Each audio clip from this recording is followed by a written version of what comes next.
Billionaire left his pregnant wife for a mistress. She said nothing, but 5 years later she returned with twin sons and shattered his life.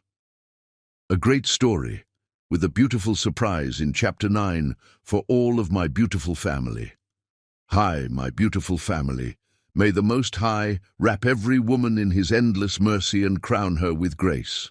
May the mothers who carry the world on their shoulders be rewarded with joy, the sisters who stand as protectors be lifted with honor, the wives who love with patience be surrounded by peace, and the daughters who bring laughter be showered with blessings. No woman in this family will ever walk unseen, for she is a treasure, a light, and the living poetry of God's creation. If your heart is true, right, present. If your love is real, right, I am with Mr. Peter. Jordan Industries' discriminatory hiring practices, documented through leaked emails and personnel records. Wage disparities that showed women and minorities earning 30% less than their white male counterparts for identical work. Safety violations at their manufacturing facilities that had been covered up through political donations and social connections. But the most devastating material came from security footage that had mysteriously survived 8 years in a digital vault, waiting for the perfect moment to resurface. This is the recording from February 15th, 8 years ago, Phoenix announced as audio filled the room with crystal clarity. Harrison Jordan's voice, dripping with aristocratic arrogance. That scholarship girl is nothing more than a gold-digging inconvenience. Make sure she understands that my son's future doesn't include trailer trash and bastard children. Colton's younger voice, weak but complicit. Dad, maybe we should consider other options. There are no other options. You'll marry the Wellington girl as planned, and this problem will disappear. Permanently. The recording continued for 12 minutes, documenting in excruciating detail how 2 of Savannah's most prominent citizens had planned the systematic destruction of a pregnant graduate student who'd committed no crime beyond loving the wrong man. Public release is scheduled for tonight's evening news across all our affiliate networks, announced Catherine Marsh, Vera's head of investigative journalism and a Pulitzer Prize winner who joined the Rice media empire specifically to expose the kind of injustice she'd witnessed firsthand. We have confirmations from CNN, MSNBC, and Fox Business for national pickup. Social media campaign, Vera inquired. Trending hashtags are already prepared. Jordan Industries exposed, justice for Vera, corporate accountability. Our social media team estimates 15 million impressions in the first hour. Vera nodded with the satisfaction of someone whose revenge had been 8 years in the making. Every detail had been planned with military precision, every potential countermove anticipated and neutralized. What about Jordan Industries' response capacity? Limited, reported Marcus Chen, her corporate intelligence specialist.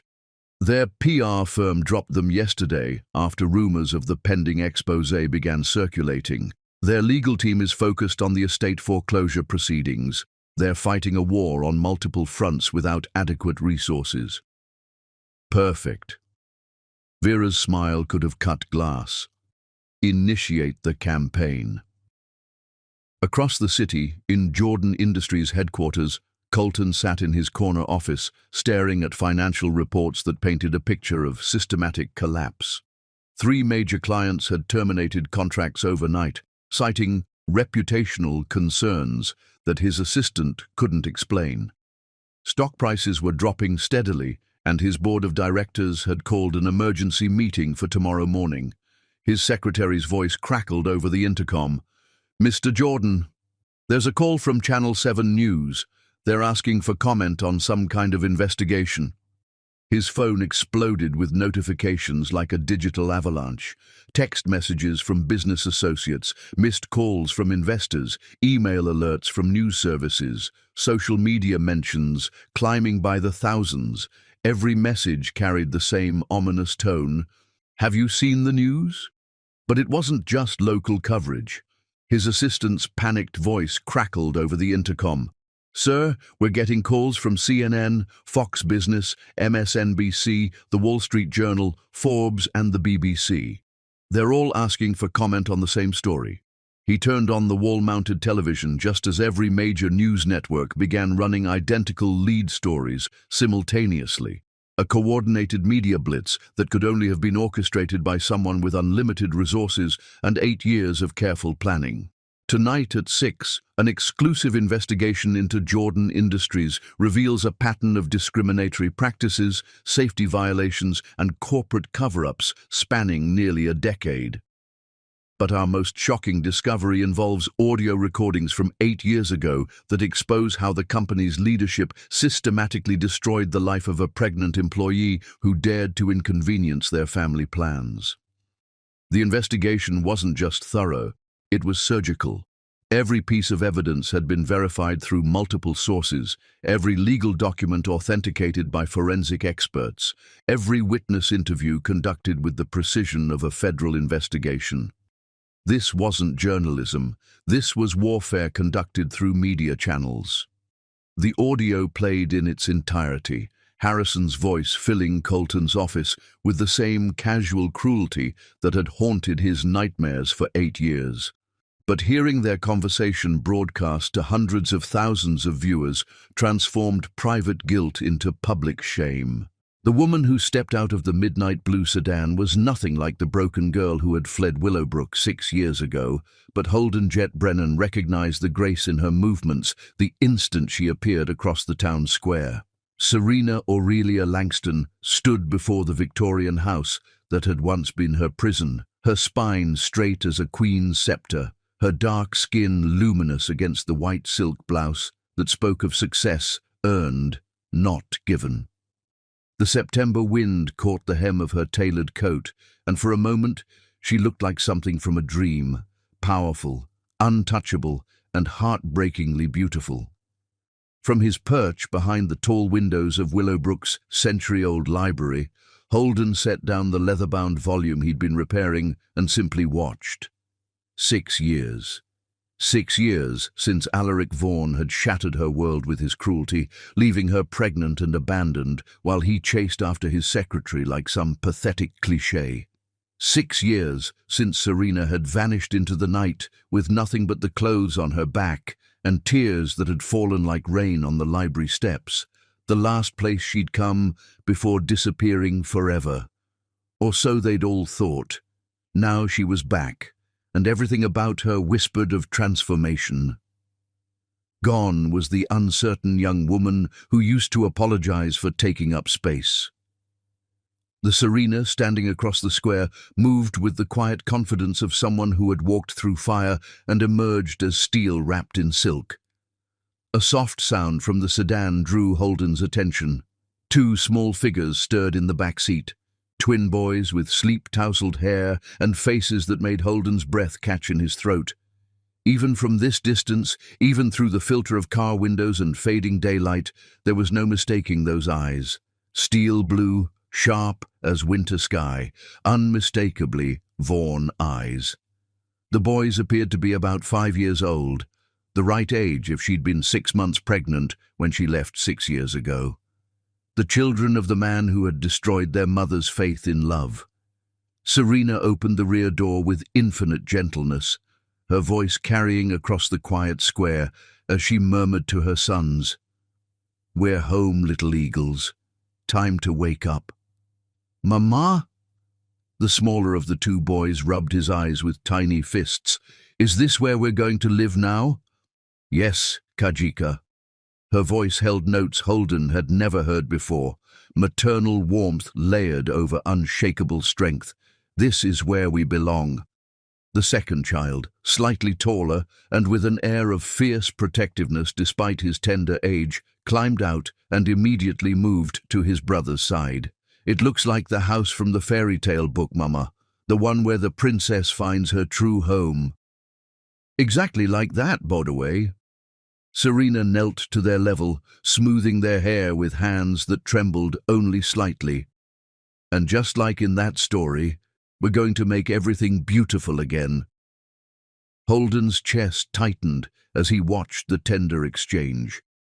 These boys, Bodaway and Kajika, names that sang of heritage and strength, they had been shaped by a mother's love alone. No father's guiding hand, no masculine presence to teach them how to tie shoes or throw a baseball or stand up to bullies. Yet they stood straight and proud, their dark eyes bright with curiosity rather than fear. Their mother had done that. Serena had raised them to be unafraid of the world, even when the world had been so cruel to her. The boys followed Serena up the front walkway of the house that had once witnessed their mother's tears. Holden knew every stone of that path, every creaking board of that wraparound porch. He'd walked it himself countless times, bringing Serena books when Alaric refused to let her leave the house, sitting with her on those same porch steps when her pregnancy had grown difficult and her husband had grown distant. He'd been the one to find the note Alaric had left, cold, clinical words about moving on and new opportunities, and how he couldn't be tied down by someone else's mistakes, as if their unborn children were mistakes, as if Serena's love had been some sort of inconvenience. Now, watching her insert a key into the front door lock with the confident motion of ownership, Holden realized that Serena Langston had returned not as a victim, but as a conqueror. The front door opened, and warm light spilled out onto the porch. Serena had somehow gained access to her former home, the home Alaric had abandoned when his finances crumbled, the home that had sat empty and foreclosed for the past 3 years. But there was light inside now, and as the boys ran ahead with excited whoops, Holden glimpsed moving boxes stacked neatly in the hallway and fresh flowers on the entry table. She had planned this return down to the smallest detail. "Mr. Brennan," Holden startled, turning to find Mrs. Olathe Winters, the town's unofficial keeper of secrets and official librarian emeritus, standing beside his desk with knowing eyes and a slight smile. "I thought I saw you watching something more interesting than bookbinding." The elderly woman moved to the window with surprising grace for her 78 years. "She's beautiful, isn't she? Even more so than when she left." "I was just—" Holden began, then stopped. There was no point in pretending with Olathe. The woman had witnessed every significant moment in Willowbrook's recent history, including his own obvious feelings for Serena Vaughan, feelings he'd never acted on because she'd been married, because she'd been vulnerable, because he'd been a coward. "She's different," he said finally, his voice rough with emotions he'd kept buried for more than half a decade. "Stronger," Olathe agreed. "Pain has a way of doing that, when a woman is brave enough to let it forge her instead of break her. Those boys of hers, they're going to shake up this sleepy little town. And from what I hear, she's not the penniless girl who left anymore." "What do you mean?" Olathe's smile was enigmatic. "Eleanor Pembroke works at the bank, you know. And banks talk to libraries more than you'd think. Seems a company called Blackstone Properties LLC has been buying up half the commercial district over the past 2 years. Cash purchases, no financing needed." Holden felt his eyebrows rise. "You think?" "I think Serena Langston learned more than just survival while she was away. Word is her grandmother's trust fund finally matured when she turned 30. Add that to a successful children's book publishing company she's built." Olathe shrugged. "Let's just say she's not the helpless girl who fled with nothing." Through the window, they watched Bodaway race back onto the porch, his arms spread wide like wings, as he called to his mother about the castle room upstairs with windows everywhere. Kajika followed more quietly, but his smile was pure sunshine as he tugged on Serena's coat and whispered something that made her laugh, a sound like silver bells that Holden had thought he'd never hear again. "Alaric doesn't know yet, does he?" Holden asked, though he already knew the answer. If Alaric Vaughan had known his abandoned wife was back in town with the children he'd never acknowledged, half the town would have heard his bluster by now. "Not yet," Olathe confirmed. "But he will soon enough. Eleanor Pembroke saw the moving truck this morning, and you know how she loves to share news. Give it until tomorrow's breakfast crowd at Millie's diner, and everyone will know that Serena Langston has come home. Serena Langston. She'd taken back her maiden name, Holden realized, shed the Vaughan identity like a snake shedding poisoned skin, reclaiming herself completely. As if summoned by their conversation, a familiar figure appeared at the far end of the square. Alaric Vaughan, still handsome in that shallow, practiced way that had once charmed half the women in 3 counties, walked with less swagger than Holden remembered. His clothes were expensive but slightly wrinkled, his face carrying the soft bloat of too much drinking and too little purpose. The man who had once owned the most successful real estate company in the county now worked as a junior associate for his former competitor, reduced to showing starter homes to young couples with more hope than budget. His marriage to Vivian Ross, the secretary he'd left Serena for, had produced no children and little happiness, if the rumors were true. Alaric's step faltered as he noticed the lights in his former home, the car in the driveway, the evidence of habitation where there had been emptiness for years. Even from this distance, Holden could see the moment recognition dawned. "And so it begins," Olati murmured, settling into the reading chair beside Holden's workstation as if preparing for a show. Across the square, Serena emerged from the house with a basket, heading toward the small garden that had once been her pride and joy. She knelt among the overgrown roses and began pulling weeds with efficient, practiced movements, her sons playing nearby with the easy comfort of children who felt safe in their mother's presence. She didn't look up when Alaric's car pulled into the driveway behind hers, didn't acknowledge his presence as he climbed out and stood staring at the scene before him, his former wife, radiant with health and success, and 2 children who shared his own distinctive features, but had clearly never known his love. Serena. Alaric's voice carried across the evening air, rough with shock and something that might have been regret. "What the hell are you doing here?" Now she looked up, and even from across the square, Holden could see the way she straightened, the way her chin lifted with regal composure.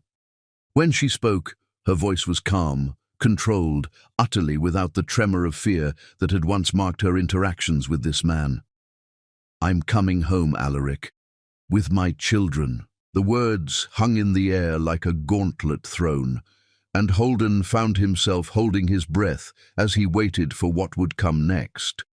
Behind him, he heard Olathi's soft chuckle and the gentle whisper of pages turning, as if this were simply another chapter in the ongoing story of their small town. But Holden knew better. This wasn't just another chapter. This was the beginning of something that would change everything. Serena Langston had returned to Willowbrook not as the broken girl who had fled, but as a woman who had learned her own worth and gained the power to prove it. And God help him, Holden still loved her just as desperately as he had 6 years ago, maybe more. As the first stars appeared in the darkening sky above Willowbrook, Holden Jet Brennan continued to watch the quiet revolution beginning across the square, his heart pounding with hope and terror in equal measure. The woman he'd never stopped loving had come home, and this time he wasn't going to let her slip away. Chapter 2. Between the Lines. The morning light, filtering through the library's stained glass windows, painted rainbow fractals across the worn wooden floors when Serena Langston walked through the heavy oak doors, her son's hands warm in hers.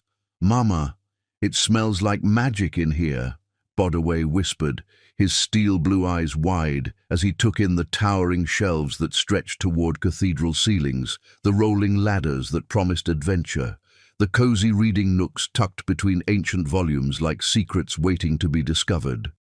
Holden looked up from the antique binding press where he'd been working since dawn, trying to lose himself in the familiar rhythm of restoration rather than dwelling on the sleepless night he'd spent thinking about rainbow-painted lips and eyes that held both heartbreak and hope.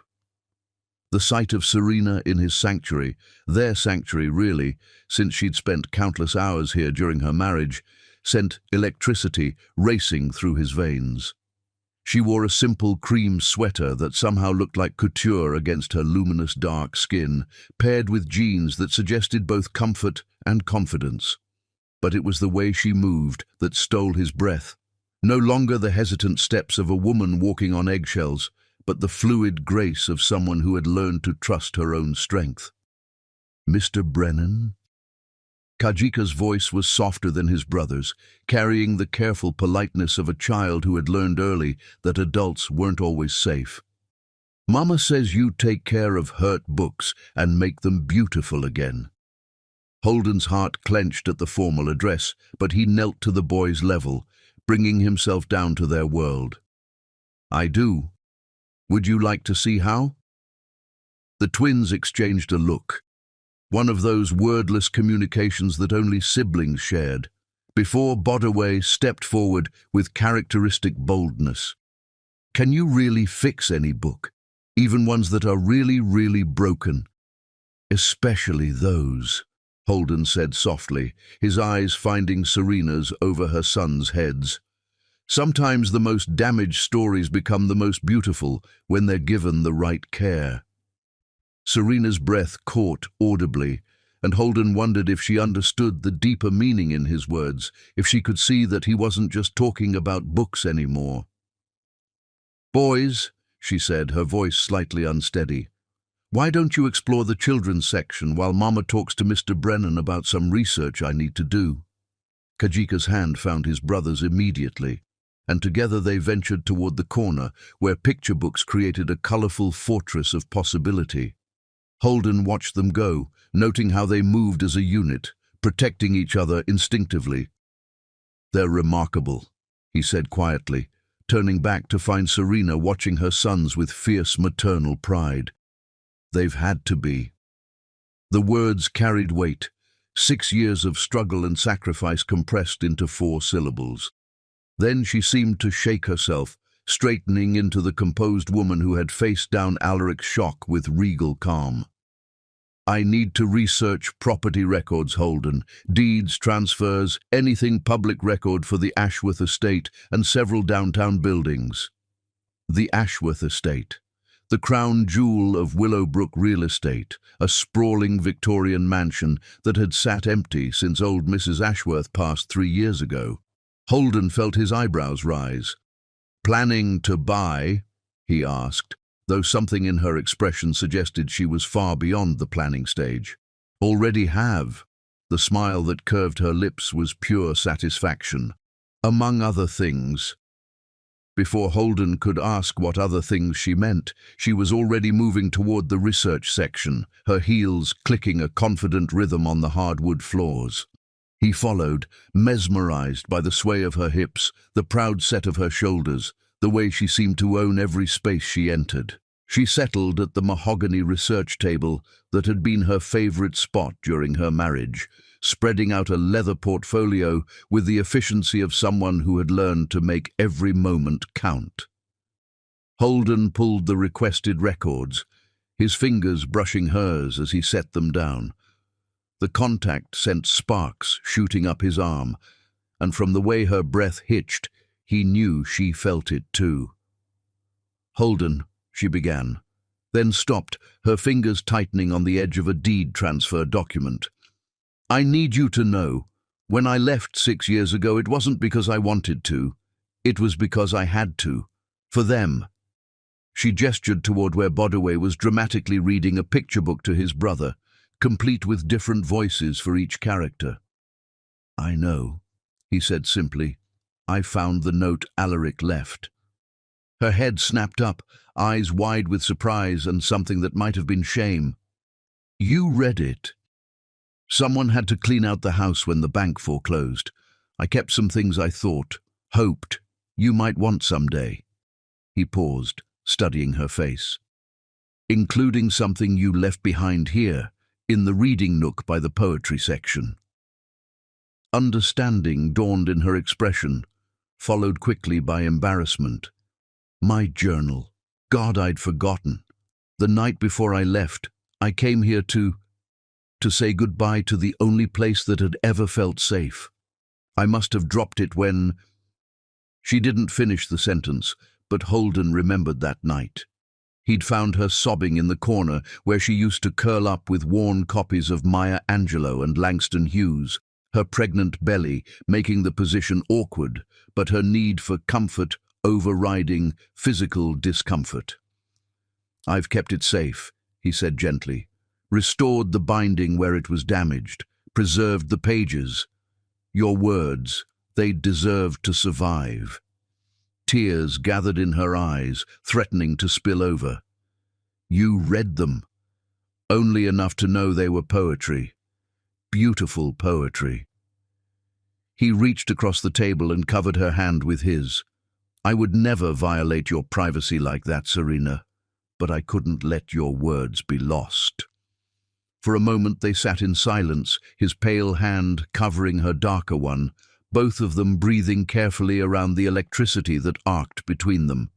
Then the library's front door opened with its characteristic squeal of hinges, and Alaric Vaughan strode in like he owned the place. He'd dressed for confrontation, expensive suit, cologne that announced his presence before he spoke, the kind of aggressive grooming that suggested he was trying to prove something to someone. His eyes swept the library until they found Serena, and his face darkened. "So this is where you're hiding," he said, his voice carrying across the quiet space. Several patrons looked up with interest, sensing drama. "We need to talk." Serena didn't move, didn't remove her hand from beneath Holden's. "We have nothing to discuss, Alaric." "The hell we don't." Alaric's eyes fell on the twins, who had stopped their reading to watch the strange man with wary expressions. "Those boys, they're mine, aren't they?" The question hung in the air like poison gas. Holden felt Serena's hand tense beneath his, watched her struggle with an answer that should have been simple but was complicated by 6 years of abandonment and denial. "Papa." Kajika's small voice cut through the tension. The word wasn't directed at Alaric. It was a question posed to the universe, a 5-year-old's attempt to understand why the man with his eyes felt like a stranger. "No," Bodaway said firmly, moving to stand protectively in front of his brother. "Papa reads us stories and makes pancakes shaped like eagles. This man is scary." Holden's heart shattered and soared simultaneously. The boys had never had a father, but they knew what one should be. And somehow, in their innocent wisdom, they had already determined that Alaric Vaughan didn't qualify. "Boys, come here," Serena said softly, and they obeyed instantly, flanking her chair like small sentinels. She placed a protective hand on each of their shoulders. "Alaric, you made your choice 6 years ago. You don't get to walk back into our lives now and demand explanations. Those are my sons." Alaric's voice rose, earning sharp looks from the other patrons. "I have rights." "Rights?" Serena's voice remained calm, but Holden could see the steel beneath the silk. "You abandoned me when I was 6 months pregnant. You left a note calling our children a mistake. You divorced me in absentia and married your secretary before Bodaway and Kajika were even born. What rights do you think you have?" Holden stood slowly, his full height allowing him to look down at Alaric for the first time in their acquaintance. "I think you should leave." "This is none of your business, Brennan," Alaric snarled. But there was something uncertain in his eyes now, something that suggested he was beginning to realize he'd walked into a situation where he wasn't the one with power. "Actually," Holden said quietly, his voice carrying the kind of calm authority that made people listen, "this is my library. These are my patrons, and you're disturbing the peace." For a moment, the two men stared at each other, Alaric with his artificial posturing and expensive clothes, Holden with his quiet strength and genuine presence. The contest of wills lasted only seconds, but when it ended, Alaric was the one who looked away first. "This isn't over, Serena," he said, backing toward the door. "Those boys are Vaughans, whether you like it or not. And I intend to know my sons." "My name is Langston," Bodaway announced clearly, his 5-year-old voice carrying surprising dignity. We're eagles, not whatever you are. Alaric's face flushed red, but before he could respond, the library door swung shut behind him with a satisfying thud. In the silence that followed, Serena pulled her sons close, and Holden watched the three of them form a protective circle that needed no one else. Yet when Serena looked up at him over their heads, her eyes held gratitude and something deeper, something that looked like recognition. "Thank you," she whispered. Holden nodded, his heart pounding with protective fury and helpless love. Outside, storm clouds were gathering over Willowbrook, and he had the feeling that Alaric's departure was only the beginning of the tempest to come. But watching Serena comfort her brave little sons, seeing the way they trusted her completely to keep them safe, Holden knew one thing with absolute certainty. He would stand between them and any storm, for as long as she would let him. Some things were worth fighting for. This family, this woman, these remarkable children, they were worth everything. Chapter 3.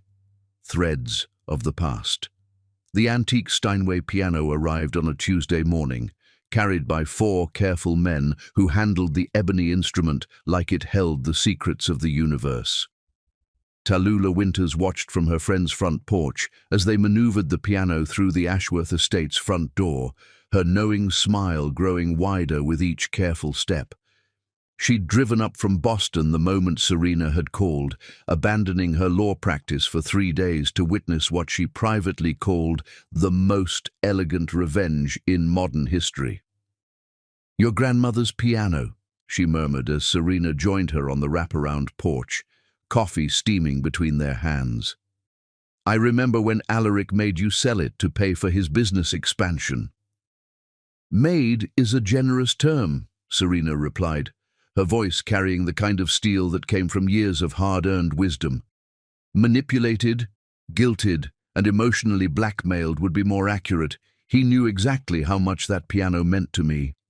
Tallulah studied her oldest friend's profile, the strong jaw that had always hinted at hidden strength, the high cheekbones that spoke of ancestral pride, the eyes that had learned to see clearly through tears. "And now I bought it back from the collector who purchased it, for 3 times what Alaric sold it for." Serena's smile held satisfaction sharp as a blade. "Along with the Tiffany lamp that belonged to my mother, the first edition Langston Hughes collection that was my father's pride, and every other piece of my heritage that man convinced me to sacrifice for his dreams." Inside the house, they could hear Bodaway and Kajika's excited voices as they discovered each restored treasure, their joy echoing through rooms that had stood empty too long. The boys had adapted to their new home with the resilience of children who trusted their mother completely, treating the mansion like a grand adventure rather than a symbol of reclaimed power. "Tell me about the buildings downtown," Tallulah said, settling deeper into the porch swing that had been Serena's first addition to the house. "My sources say someone's been quietly buying up half of Willowbrook's commercial district." Serena's laugh was rich with secrets. "Blackstone Properties LLC has been very active in the local market, paying cash, closing fast, no negotiations." "Blackstone Properties being—" "A company I established in Delaware 4 years ago, once my grandmother's trust fund matured and my publishing company started turning serious profit." Serena sipped her coffee, watching her sons chase each other around the oak trees that dotted the estate's front lawn. Anonymous ownership, impeccable credit, and a talent for acquiring properties right before they go into foreclosure. Tallulah let out a low whistle. "How many?" "The bakery, where we had our first date. The bookstore where we spent our anniversary. The little cafe where he proposed." Serena's voice remained conversational, but her eyes held the focus of a predator. "The office building where his company was headquartered. The warehouse he was going to convert into luxury condos, even the parking lot behind Millie's Diner." "Jesus, Serena, you basically own downtown Willowbrook." "I own the parts that mattered to us, to who I used to be." She set down her coffee cup with deliberate precision. Every place he made a memory with me, every space where he made me feel small or unworthy or grateful for his attention. I own all of it now. The front door opened, and Holden appeared with an armload of books, looking slightly disheveled and entirely too attractive for 10 in the morning. He'd been helping the boys organize their new library, a sun-filled room on the second floor that Serena had designated specifically for them, and his gentle patience with her sons had been both heartwarming and heartbreaking to witness. "The boys want to know if you have any books about eagles," he called, settling the stack on the porch table. "Apparently they're writing a story about twin eagles who go on adventures." "Check the nature section in my study," Serena replied, then added more softly, "Thank you for helping them settle in. They don't usually warm up to new people so quickly." Holden's smile was gentle, transformative.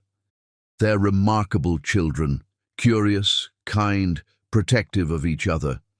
They're a testament to their mother." Tallulah cleared her throat pointedly, and both Serena and Holden startled, as if they'd forgotten her presence. The electricity between them was so thick she could have cut it with her legal brief. "I'm Tallulah," she announced, extending her hand to Holden, "the friend who's been hearing about the handsome librarian for 6 years. "Tallulah," Serena warned, but her cheeks had darkened with embarrassment. "What?" "It's true." Tallulah shook Holden's hand firmly, studying his face with a lawyer's eye for detail. "You're exactly what she described, gentle but strong, intelligent without being condescending, and you look at her like she hung the moon." I.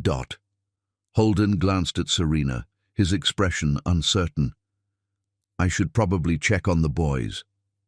He retreated into the house, and Tallulah watched Serena's face transform with longing and fear in equal measure. "You're in love with him," she observed. "I'm rebuilding my life," Serena corrected. "Love is a luxury I can't afford right now." "Bullshit." Tallulah's voice was gentle but firm. "Love isn't a luxury, honey. It's oxygen, and that man in there, he's been holding his breath for 6 years, waiting for you to come home." Before Serena could respond, the sound of tires on gravel announced another arrival.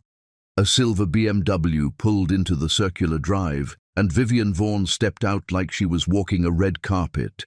Alaric's wife had aged well, blonde hair still perfect, figure still trim in that particular way that spoke of expensive personal trainers and careful dieting. But there were lines around her eyes that hadn't been there 6 years ago, a tightness to her mouth that suggested disappointment had become a frequent companion. "Well," Tallulah murmured, "this should be interesting." Vivian climbed the porch steps with careful poise, her designer heels clicking against the wooden boards. "Serena, you look, well..." "Vivian." Serena's voice gave nothing away. "What can I do for you?" "I think the question is what I can do for you." Vivian glanced around the restored porch, taking in the comfortable furniture, the hanging flower baskets, the obvious signs of a home filled with love. "May I sit?" Serena gestured to an empty chair, and Vivian perched on its edge like she might need to run. "Alaric doesn't know I'm here," she began without preamble. "He thinks I'm at the spa in Portland, but I needed to talk to you before things get worse." "Worse how?" Tallulah asked, her lawyer instincts immediately alert. Vivian's laugh was bitter. "He's been meeting with attorneys, trying to figure out how to claim parental rights to those boys without acknowledging that he abandoned them. He wants to paint you as an unfit mother who disappeared for 6 years with his children." Serena's composure never wavered, but Tallulah saw her hands tighten imperceptibly on her coffee cup. "Is that what he told you happened? That I disappeared with his children?" "No." Vivian's voice was barely above a whisper. "I was there, remember? I was the secretary he left you for. I know exactly what kind of man I married, and I know exactly what he did to you." The admission hung in the air between them, honest and raw and utterly unexpected. "Why are you telling me this?" Serena asked. "Because I've spent 6 years living with the guilt." Vivian's perfect composure began to crack. "Because he destroyed you to be with me, and then spent our entire marriage wishing you would come back so he could destroy you again. Because those beautiful boys in there deserve better than a father who sees them as possessions to claim rather than children to love."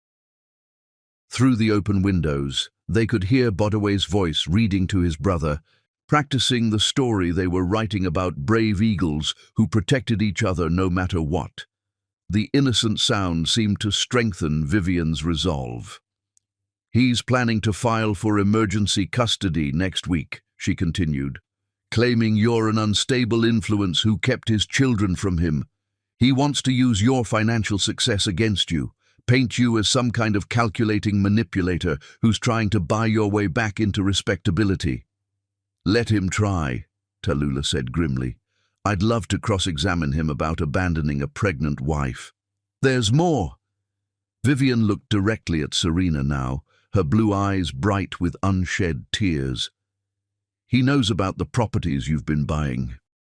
He's figured out that you're behind Blackstone Properties, and he's furious. He's talking about contesting the sales, claiming emotional distress, anything to hurt you financially." Serena was quiet for a long moment, processing this information with the careful consideration of someone who had learned to think 3 moves ahead. "Why?" she asked finally. "Why are you warning me? Why risk your marriage to help me?" Vivian stood, smoothing her skirt with hands that shook slightly. "Because I destroyed one family already. I won't be responsible for destroying another." She paused at the top of the porch steps. "And because those boys remind me of the children Alaric and I never had. The children he said he wanted but somehow never got around to actually wanting." She walked back to her car, then turned for one final comment. "For what it's worth, Serena, I'm sorry. For all of it. You deserve so much better." The BMW disappeared down the tree-lined drive, leaving silence in its wake. "Well," Tallulah said finally, "that was unexpected." Serena stood and walked to the porch railing, gripping it with both hands as she stared out at the estate's manicured gardens. "He's going to fight dirty." "Of course he is. But you're not the scared girl he left behind, and you've got resources now. Money, property, respectability, and more importantly, you've got documentation of his abandonment." Tallulah joined her at the railing. "The question is, what are you going to do about Holden?" "What do you mean?" "I mean that man is desperately in love with you, and if Alaric gets wind of it, he'll use it against you. Paint you as some kind of seductress who abandoned her marriage for another man." Serena's laugh was hollow. "Holden and I never. There was never anything inappropriate. He was just kind. The only person who saw me as more than Alaric's accessory. And now I'm terrified," Serena admitted quietly. "Terrified that if I let myself feel anything for him, Alaric will find a way to use it against my boys. Terrified that I'll drag Holden into a battle he never asked for. Terrified that I'm not brave enough to choose love over safety." Through the window, they heard Holden's deep laugh mixing with her son's giggles, and Serena's face softened with longing so profound it made Tallulah's chest ache. "Honey," she said gently, "sometimes the bravest thing you can do is let yourself be happy." But as storm clouds gathered over Willowbrook's autumn sky, Serena wondered if happiness was a risk she could afford to take, especially when her children's futures hung in the balance. The war for her family had only just begun. Chapter 4. The Weight of Words. The journal lay between them on Holden's workbench like a bridge across 6 years of silence, its leather binding restored to supple perfection, its pages rescued from time and tears with infinite care. "I found it in the poetry section," Holden said softly, his fingers tracing the air above the cover without quite touching it. the night before you left. You'd been crying, and when you saw me coming, you ran. But you left this behind." Serena's breath caught in her throat as she recognized her own careful handwriting on the restored cover. "Words for when there are no words, S.A. Langston."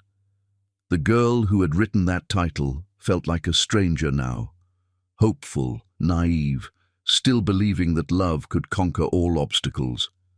"I haven't opened it," Holden continued, his voice rough with emotion, "but I could see through the damaged binding that it was poetry, your poetry, and I knew it needed to be preserved." They stood in his private workshop behind the library, surrounded by the tools of his trade, bone folders and awls, gilding brushes and leather-working knives, bottles of archival glue and sheets of handmade paper. The late afternoon sun slanted through tall windows, painting everything in shades of amber and gold.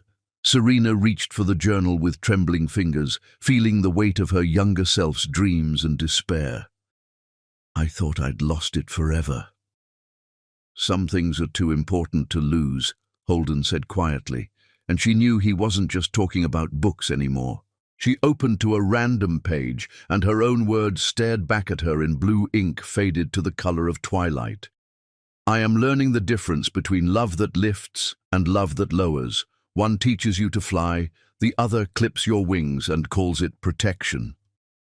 "God," she whispered, remembering the night she'd written those lines, pregnant and alone while Alaric worked late with his secretary. "I was so young, so lost." "You were finding yourself," Holden corrected gently. "Even then, even in the middle of all that pain, you were writing truth." She flipped to another page, this one dated just days before Bodaway and Kajika were born. "When they ask me what I want for my children, I will not say wealth or fame or easy roads. I will say I want them to know their own worth without needing anyone else to confirm it." "They do," Holden said, reading over her shoulder. "Know their worth, I mean. Those boys carry themselves like princes who happen to be 6 years old." Serena laughed through sudden tears. "They're my greatest achievement. Not the business, not the properties. Them. They're proof that something beautiful can grow from broken ground. Like you did." The words hung between them, soft as a whisper, strong as a promise. Serena looked up to find Holden's grey eyes studying her face with an intensity that made her pulse flutter. "Holden. Mama." They sprang apart as Bodaway appeared in the workshop doorway, his dark hair mussed from running, his school backpack sliding off one small shoulder. Behind him, Kajika followed more quietly, always the observer, always protective of his brother's boldness.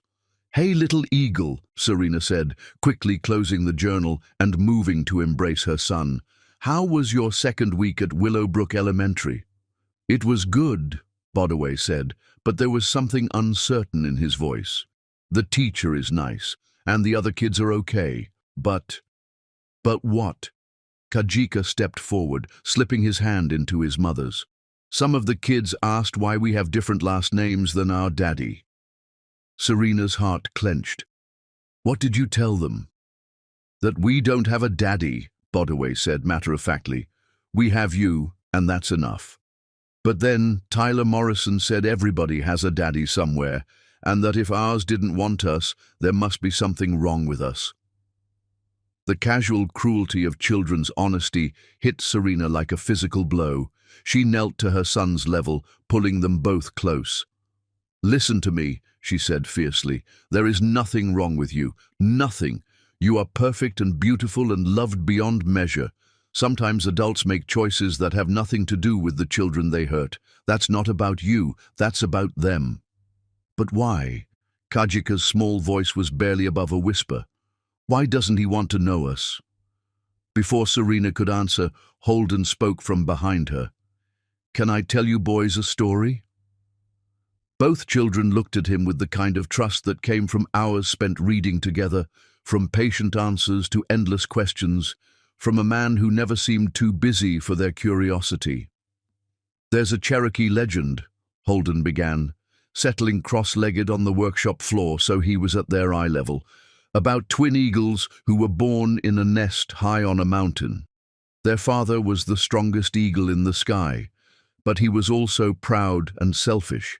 He wanted sons who would make him look powerful, not sons he would have to care for and teach. Bodaway and Kajika exchanged a look, recognizing themselves in the story.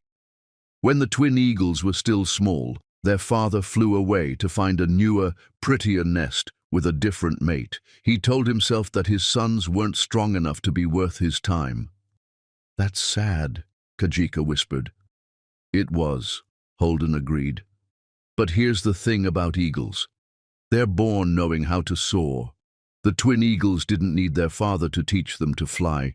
Their mother was wise and strong, and she taught them that their worth came from inside themselves, not from whether someone else could see it." "What happened to them?" Bodaway asked, leaning forward with interest. "They grew up to be the most magnificent eagles in the mountains. They protected their mother, they cared for each other, and they soared higher than any eagle before them. And do you know what the best part was?" Both boys shook their heads. They realized that having a father who couldn't see their worth wasn't a loss, it was his loss. They were perfect exactly as they were, with the family they'd chosen and the love they'd built together.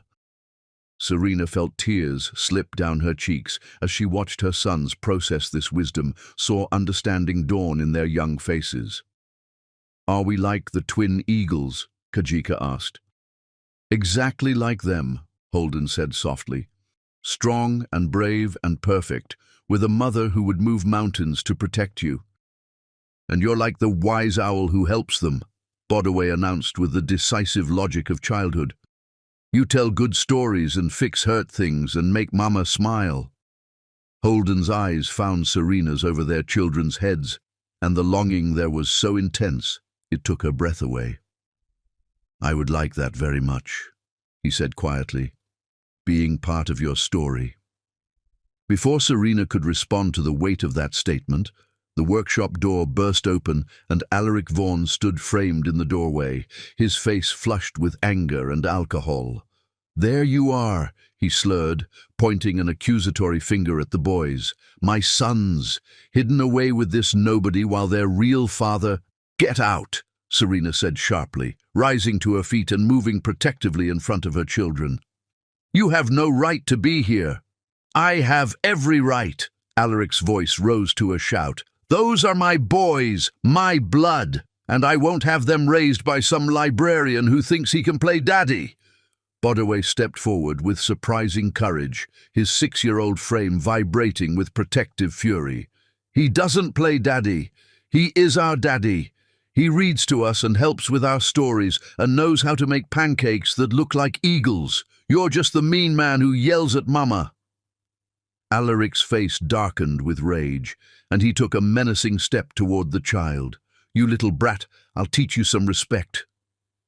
He never finished the sentence. Holden moved with surprising speed for such a gentle man, placing himself between Alaric and the boys with the kind of quiet authority that spoke of absolute conviction. "Touch them and you'll regret it," he said, his voice deadly calm. For a moment, the two men faced each other. Alaric with his bloated rage and expensive clothes, Holden with his lean strength and protective stillness. There was no contest.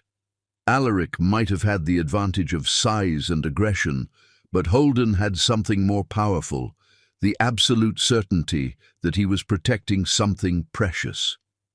"This isn't over," Alaric snarled, backing toward the door. "Those boys are mine, and I'll prove it. I'll take them away from both of you." He stumbled out, leaving the workshop silent, except for the sound of Kajika's quiet crying. Serena gathered her sons close, her own tears falling freely now. "I'm sorry," she whispered. "I'm so sorry you had to see that." "Mama," Bodaway said seriously, his small hand patting her shoulder with adult-like comfort. "We don't want him to be our daddy. We want Mr. Holden." "He's already our daddy in here," Kajika added, pointing to his heart with the devastating honesty of childhood. "Can't we just make it real?" Serena looked at Holden through her tears, seeing her own longing reflected in his face. But between them stood the shadow of Alaric's threats, the fear of a custody battle, the knowledge that choosing love might put her children at risk. "I don't know," she whispered, the words breaking her heart even as she spoke them. "I just don't know." Outside, storm clouds gathered over Willowbrook, and Serena wondered if she was brave enough to reach for happiness when the stakes were her children's future. Some choices demanded everything. This felt like one of them. Chapter 5. Storms and Stillness. The first thundercrack split the October sky just as Serena realized she'd left her car keys on Holden's workshop counter, and the boys were already soaked to the skin before they'd made it halfway across the library's parking lot. "Mama, I can't see!" Kajika called through the driving rain, his small hand gripping hers with desperate strength as wind whipped around them like something alive and angry. "Back to the library!" Holden shouted over the storm's roar, scooping Bodaway into his arms without hesitation. "We'll wait it out!" They burst through the heavy oak doors like refugees from a shipwreck, dripping and breathless and laughing despite themselves. The library's familiar quiet wrapped around them like a warm embrace, the storm's fury muffled to a distant drumming against the windows. "Oh my goodness," came Olathe's concerned voice from behind the circulation desk. "You're all drenched. Let me get some towels from the staff room." But she was already gone before anyone could protest, leaving the small family alone in the library's amber-lit sanctuary. Outside, lightning split the sky in brilliant white fractures, followed immediately by thunder so close it rattled the stained glass windows. "This is no ordinary storm," Holden murmured, his arms still around Bodaway's small form. "The weather service didn't predict anything like this." Serena wrung water from her hair, acutely aware of how her white blouse had become translucent. How Holden's eyes kept drifting to her face and away again, with the kind of careful respect that made her heart ache. They were stranded together, the four of them, in this place that had always been their sanctuary. "Are we stuck here?" Bodaway asked, but there was excitement rather than fear in his voice. Being trapped in a library full of stories felt like an adventure, not a prison. "For a while," Holden confirmed, accepting towels from Olathe with grateful hands. "But that's not such a terrible thing, is it? We've got books, we've got snacks in the staff room, and we've got each other." The simple statement, "We've got each other," hit Serena like lightning. When had this gentleman become such an essential part of their world? When had her sons started looking to him for comfort and guidance as naturally as they breathed? Olathe appeared with an armload of spare clothes, sweatshirts and yoga pants from the library's lost and found, clean and dry if not perfectly fitted. "There's a family restroom down the hall where you can change," she said kindly. "I'll stay up here and keep watch for when the storm passes." 20 minutes later, they were all warm and dry, gathered in the library's children's section while the storm raged outside.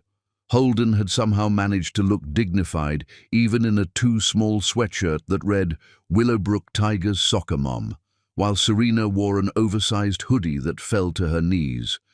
The boys had found matching T-shirts that proclaimed them future librarians, which they wore with enormous pride. "Tell us about the shadow puppets," Kajika said, settling close to Holden's side with the trust of a child who had never known betrayal from safe adults. "Shadow puppets?" Serena asked, curious. Holden's smile was slightly embarrassed. "I've been learning. There's a wonderful book about it in the art section, and I thought the boys might enjoy it." He moved to the reading area's wall lamp, adjusting it so the light cast clear shadows on the pale wall. Then, with his hands, he began to create magic. A rabbit appeared first, ears twitching as thunder rolled overhead, then a wolf, howling silently at the storm. Finally, two eagles soared across the makeshift screen, their wings spread wide, their shadows dancing in perfect synchronization. Twin eagles, Bodaway breathed, recognizing the characters from the stories Holden had been telling them. "Would you like to hear about their greatest adventure?" Holden asked, his hands still moving, creating a mountain peak where the eagles could perch. Both boys nodded eagerly, settling against their mother's sides as Holden's voice took on the rhythmic cadence of a born storyteller. "There was a night," he began, "when the greatest storm in memory swept across the mountains where the twin eagles lived. Lightning split trees, wind toppled ancient rocks, and all the forest creatures huddled in their burrows, afraid. His hands created the storm, jagged lightning swaying trees, small animals cowering. The boys watched with rapt attention, completely absorbed in the shadow play. But the twin eagles weren't afraid," Holden continued. "They had learned something important from their wise mother. Storms don't last forever, and sometimes the most beautiful moments happen in the spaces between lightning and thunder."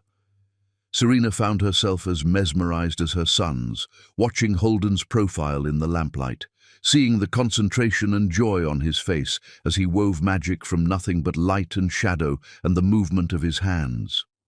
"So instead of hiding," he went on, "the twin eagles spread their wings and danced with the storm. They soared between raindrops, raced the wind, and discovered that they were stronger and braver than they'd ever known. The shadow eagles on the wall spiraled upward, their dance a celebration of courage and joy that made Bodaway clap softly and Kajika lean forward with wonder. And when morning came, Holden concluded, the storm had washed the sky clean, and the twin eagles could see farther than ever before. They realized that the storm hadn't been something to survive, it had been something to grow through. As if summoned by the story's ending, the real storm outside began to quiet, the thunder rolling away toward distant mountains. "I want to dance with storms," Bodaway announced seriously. "When I grow up, I want to be brave like the twin eagles." "You already are," Serena said softly, smoothing his dark hair. "Both of you. You're the bravest little eagles I know." Kajika yawned, the excitement and warmth making him drowsy. "Mr. Holden, will you tell us that story when we have bad dreams, about being brave in storms?" "Always," Holden promised, and Serena saw him swallow hard at the simple trust in her son's voice. But as if conjured by mention of bad dreams, Kajika's sleepy peace shattered. His eyes went wide with sudden terror, his small body rigid with a fear that seemed to come from nowhere. "No," he whispered, then louder. "No! Don't take us. We don't want to go with the angry man." He was asleep but dreaming, caught in some nightmare that made him thrash against his mother's arms. Bodaway immediately moved to his brother's side, taking Kajika's hand with protective instinct. "It's okay, Kaji," he whispered. "I won't let the angry man hurt you." "The angry man who looks like us but doesn't want us," Kajika sobbed, still trapped in the dream. "He's coming to take us away from Mama and Mr. Holden." Serena's heart broke as she realized her 6-year-old was having nightmares about Alaric's custody threats. She held him close, whispering reassurances, but the terror had taken hold. Without hesitation, Holden knelt beside them, his voice gentle but sure. "Kajika, listen to my voice. You're safe. You're here with your mama and your brother and me, and nothing bad is happening." The sound of Holden's calm certainty seemed to reach through the nightmare's grip. Kajika's breathing began to slow, his rigid muscles relaxing. "Tell me about the twin eagles," Holden continued softly. "What did they do when they were scared?" They remembered they could fly," Kajika whispered, still mostly asleep, but responding to the familiar story. "That's right. And what else?" "They stayed together. They protected each other. And most importantly?" Kajika's eyes fluttered open, focusing on Holden's kind face. They remembered that their mama loved them, and that was enough to make them brave. Exactly. Holden reached out slowly, giving Kajika time to pull away if he wanted. When the boy leaned into his touch instead, Holden's voice grew thick with emotion. "You are loved, little eagle, so very loved, and no angry man can ever change that." Serena watched this gentle exchange through tears she couldn't stop. Here was this man, this beautiful, patient, loving man, comforting her traumatized child with a tenderness that spoke of infinite capacity for fatherhood. Here was the father her boys had never had, the partner she'd never dared to dream of, the love she'd thought she didn't deserve. As Kajika drifted back to peaceful sleep in the circle of their protection, Serena felt Holden's hand cover hers, where it rested on her son's shoulder. His fingers were warm, steady, real. "Thank you," she whispered. "For what?" "For loving them, for being here, for ... She struggled for words that could encompass the magnitude of what he'd given them. "For showing them what a real father looks like." Holden's grey eyes met hers in the lamplight, and she saw her own longing reflected there, complicated by fear, strengthened by hope, complicated again by the knowledge that loving her meant accepting the battle that was coming. "Serena," he said quietly, "I need you to know, whatever happens with Alaric, whatever legal fights are ahead, I'm not going anywhere. These boys, this family we've become, it's everything to me." The words hung between them like a promise and a prayer. Outside, the storm had passed, leaving the world washed clean and full of possibility. But inside the library's warm embrace, with her children safe in their arms and love growing like wildflowers in the spaces between heartbeats, Serena wondered if she was finally brave enough to dance with her own storm. Maybe, she thought, as Holden's thumb traced gentle circles on her hand, maybe love wasn't the risk she'd feared it was. Maybe love was the courage she'd been searching for all along. Chapter 6. The Gathering Storm. Vivian Vaughn looked like she'd aged 5 years in the 2 weeks since her confession on Serena's porch. Her usually perfect composure replaced by the hollow-eyed exhaustion of someone living with unbearable knowledge. She waited in the shadows behind Lomasi's flower shop, checking her watch every few seconds like a woman running out of time. When Serena finally appeared, walking hand in hand with her boys as they headed to the library for their afternoon ritual of stories and homework, Vivienne stepped out with the desperate urgency of someone carrying terrible news. "Serena, please," she called softly. "I need to speak with you, alone." Bodaway immediately moved protectively closer to his mother, his 6-year-old instincts recognizing threat even when it came wrapped in designer clothes and careful makeup. "Mama, is this the lady who helps the angry man hurt people?" The innocent question hit Vivian like a physical blow, and Serena saw her flinch with guilt and pain. "Boys, go ahead to Mr. Holden," Serena said gently. "Tell him I'll be there in a few minutes." "Are you sure, Mama?" Kajika asked, his dark eyes serious beyond his years. "We can stay and protect you." The offer from her small son made Serena's chest tight with love and pride. "I'm sure, little eagle. This lady just needs to tell me something important." She watched her sons run toward the library, their backpacks bouncing, their voices calling out to each other in the easy joy of children who felt safe in their world. Then she turned back to Vivian, whose hands were shaking as she clutched a manila envelope. "He's filing the papers tomorrow," Vivian said without preamble. "Emergency custody petition. He's claiming you're an unfit mother who kidnapped his children and disappeared for 6 years." Serena had been expecting this, but hearing it confirmed still felt like being punched in the stomach. What's his evidence? Lies mostly.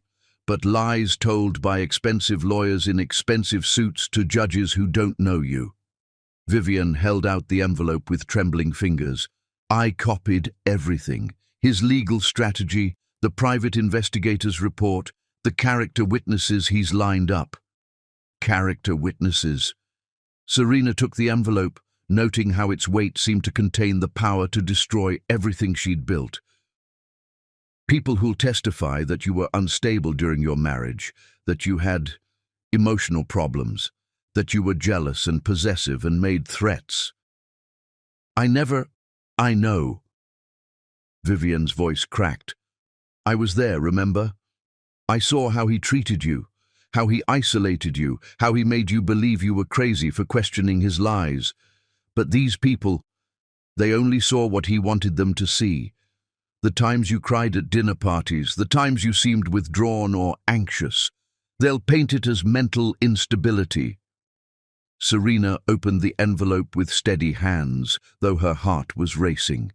Inside were photocopied legal documents, private investigator reports, and a list of names that made her blood run cold. People she'd considered friends during her marriage, people who'd witnessed her lowest moments without understanding their context. There's more, Vivian continued, her voice barely above a whisper. He knows about you and Holden. The investigator has photos of you together, documentation of how much time you spend at the library, witness statements about how close you've become. There's nothing inappropriate. It doesn't matter. Vivian's laugh was bitter. He's going to paint you as an adulteress who abandoned her marriage for another man, who's now exposing his children to an inappropriate relationship. Serena stared at a photograph of herself and Holden in his workshop, her hand on his shoulder as they looked at her restored journal together. The image was innocent, but could easily be twisted to look intimate, suggestive. "Why are you showing me this?" Serena asked. "Why risk everything to warn me?" Vivienne was quiet for a long moment, staring at the library where the sound of children's laughter could be heard through the open windows. "Because 6 years ago I helped destroy a family," she said finally. "I told myself that Alaric's marriage was already broken, that you didn't really love each other, that I was just giving him an excuse to leave something that wasn't working anyway." She paused, wiping tears with the back of her hand. "But I was wrong. I saw the way you looked at him, even after he'd been cruel to you. I saw the way you tried to make things work, how you blamed yourself for his distance. I saw a woman who loved completely, even when that love wasn't deserved or returned. Vivian, no, let me finish." Her voice grew stronger, more determined. "I spent 6 years married to a man who never loved me the way you loved him. 6 years watching him drink too much and blame everyone else for his failures. 6 years knowing that I helped him destroy the best thing that ever happened to him." Through the library windows, they could see Holden reading to a small group of children, Bodaway and Kajika nestled close to his sides like they belonged there. The sight made Vivian's face soften with something like wonder. "Those boys," she whispered, "they're beautiful and happy and loved in a way I've never seen children loved before. You did that, Serena. You took the worst thing that ever happened to you and turned it into something miraculous." "They saved me," Serena said quietly. "When I thought I had nothing left to live for, I realized I had everything. I had them. And now you have him too." Vivienne nodded toward the library. "That man in there, he loves you the way you deserved to be loved 6 years ago, the way every woman deserves to be loved." "I'm terrified," Serena admitted. "Terrified that if I let myself love him, Alaric will find a way to use it against my boys. Terrified that I'll drag Holden into a battle he never asked for." "From what I've seen," Vivian said gently, "he's already in the battle. The question is whether you're going to let him fight beside you or make him fight alone." They stood in comfortable silence, watching through the windows as Holden helped Kajika sound out words in a picture book, his patience infinite, his joy in the child's success genuine. "There's something else," Vivian said, her voice taking on a new urgency. "Alaric's planning something for the Harvest Festival next week. He wants to make a public scene, force a confrontation in front of the whole town. He thinks if he can provoke you into an emotional response, it will support his claims about your instability. What kind of scene? I don't know exactly, but he's been drinking more, and he's desperate. Desperate men do dangerous things. Serena folded the papers back into the envelope, her mind already working through strategies and contingencies. Thank you for this, for the warning, for everything. I should go, Vivian said, glancing around nervously. If he finds out I've been talking to you, why don't you leave him?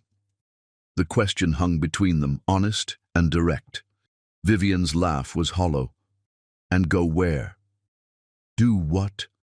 I gave up my career, my friends, my independence to be Mrs. Alaric Vaughan. I'm 34 years old with no job skills and no identity beyond being his wife.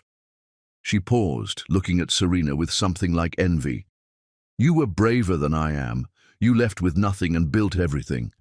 I left because I had to, because staying would have killed something in me that my children needed to survive.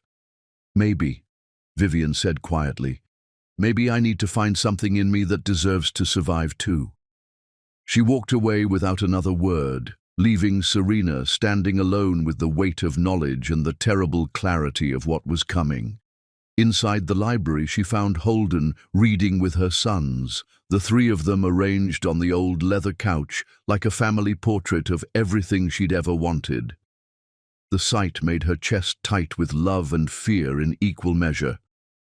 "Mama!" Bodaway called when he saw her. "Mr. Holden is teaching us about bookbinding. He says maybe we can make our own book of eagle stories." "That sounds wonderful," she managed, though her voice felt strange in her throat. Holden looked up from the book, and his expression immediately shifted from joy to concern. He could read her face like a favorite story, she realized, could see the fear and heartbreak written in her eyes.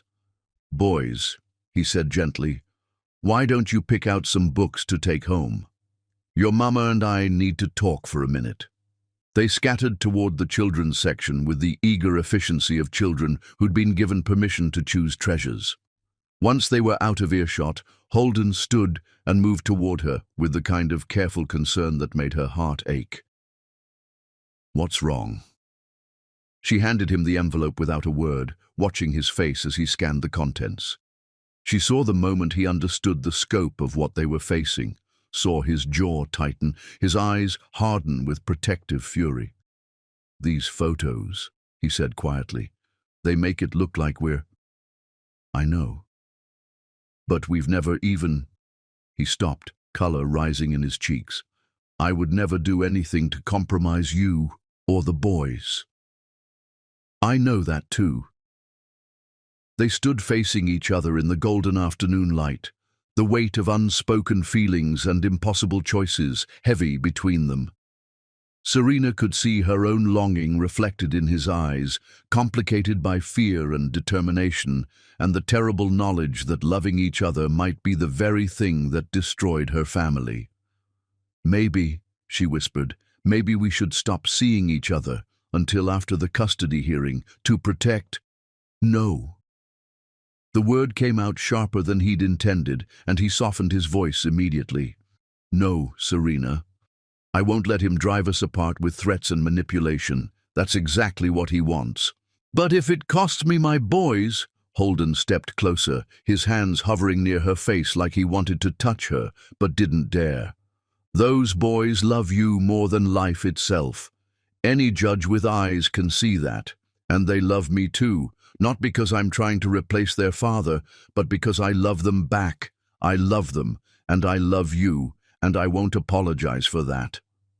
The confession hung between them like a gift and a burden. Serena's eyes filled with tears she'd been holding back all day. "I love you too," she whispered. "God help me. I love you so much it terrifies me." For a moment, they stood frozen in the space between wanting and having, between love and fear, between the life they could build together and the battle they'd have to fight to keep it. Then Holden's control broke, and he kissed her. It was soft and desperate and full of 6 years of suppressed longing. Serena melted into him, her hands fisting in his shirt, her heart racing with joy and terror in equal measure. For just a moment, the world narrowed to this, his lips on hers, his arms around her, the feeling of being cherished and protected and loved. Then reality crashed back in, and she pulled away, her cheeks wet with tears. "We can't," she whispered. "Not yet. Not until—" "I know." His voice was rough with emotion. "But Serena, whatever happens, whatever he tries to do to us, I'm not going anywhere. Do you understand? I'm not leaving you to fight this alone." She nodded, not trusting her voice to speak. Through the windows, the October sun was setting over Willowbrook, painting the sky in shades of amber and gold. The storm was coming. But for the first time since returning home, Serena thought she might be strong enough to weather it. Chapter 7. Roots and Wings. The children's book lay open on Serena's kitchen table like a window into her son's souls, its pages filled with careful crayon drawings and words printed in the determined handwriting of 6-year-old artists who had something important to say.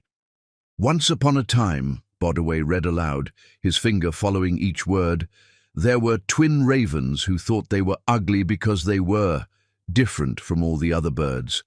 Beside him, Kajika turned the page to reveal his illustration. 2 small black birds perched alone on a bare branch, while colorful songbirds flew in the distance, their beaks turned away in obvious rejection. Kajika continued the story. The twin ravens had beautiful black feathers that shone like midnight stars. Wrong, that they should be bright yellow or pretty red instead. Serena sat across from them at the table, her coffee growing cold as she watched her children pour their truth onto paper in the way that only children could, without filters, without shame, with the kind of honesty that could break your heart and heal it simultaneously. Holden stood behind her chair, his hand resting lightly on her shoulder as he studied the boys' artwork with the reverence it deserved.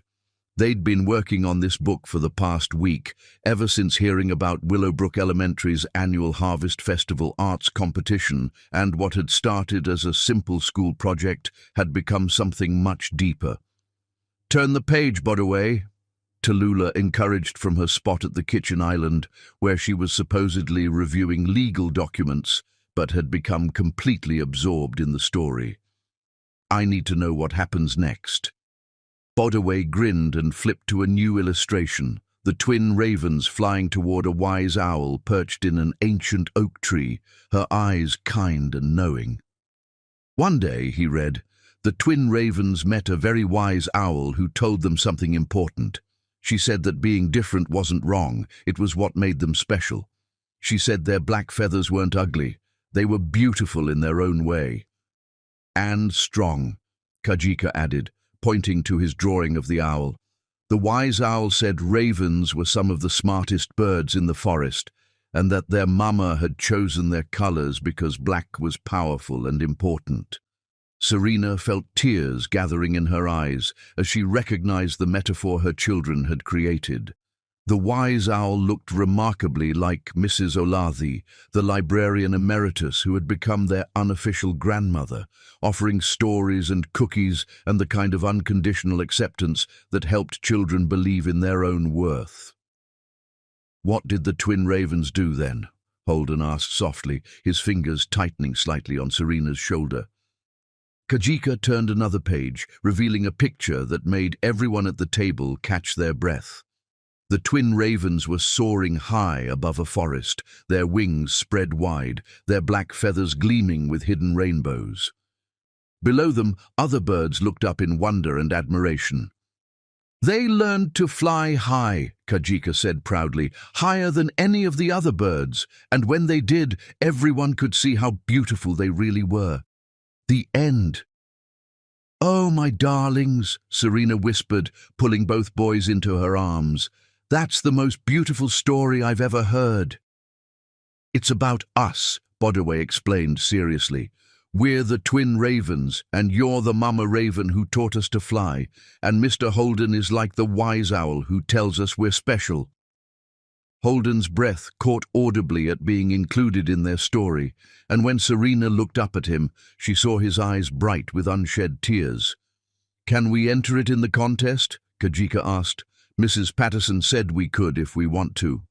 "Of course," Serena said, though her heart clenched with worry about making her children so publicly visible just as Alaric was preparing his legal attack. "But remember, the important thing isn't winning. The important thing is that you told your truth." "Mama," Bodaway said, his 6-year-old wisdom shining in his steel-blue eyes, "when we tell our truth, we already win.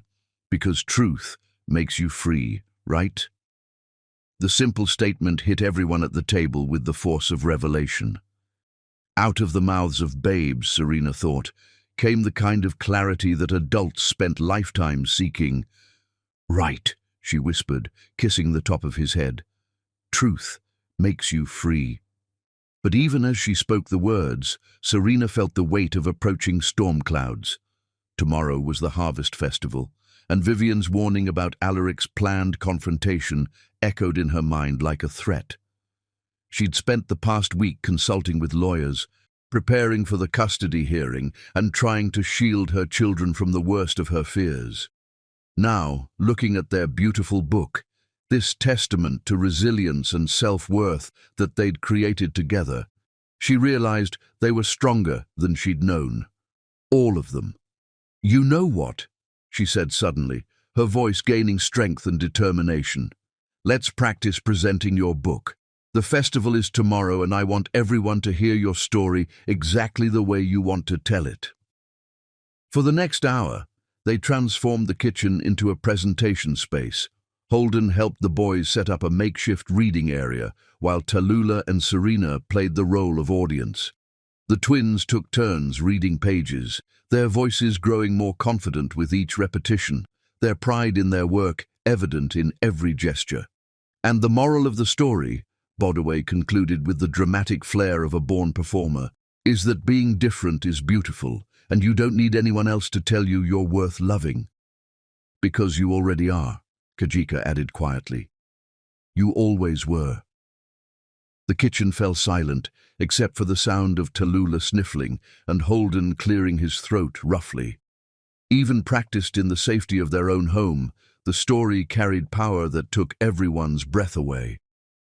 "Boys," Holden said finally, his voice thick with emotion, "that's the most important thing anyone could ever learn, and you figured it out all by yourselves." "We had help," Bodaway said generously. "We had our mama, and we had you, and we had all the people who love us. That's how we learned we were worth loving." The words hung in the air like a benediction, and Serena felt something shift inside her chest. Fear transforming into fierce determination, doubt crystallizing into absolute certainty. Her children knew who they were. They knew they were loved, and they knew their own worth.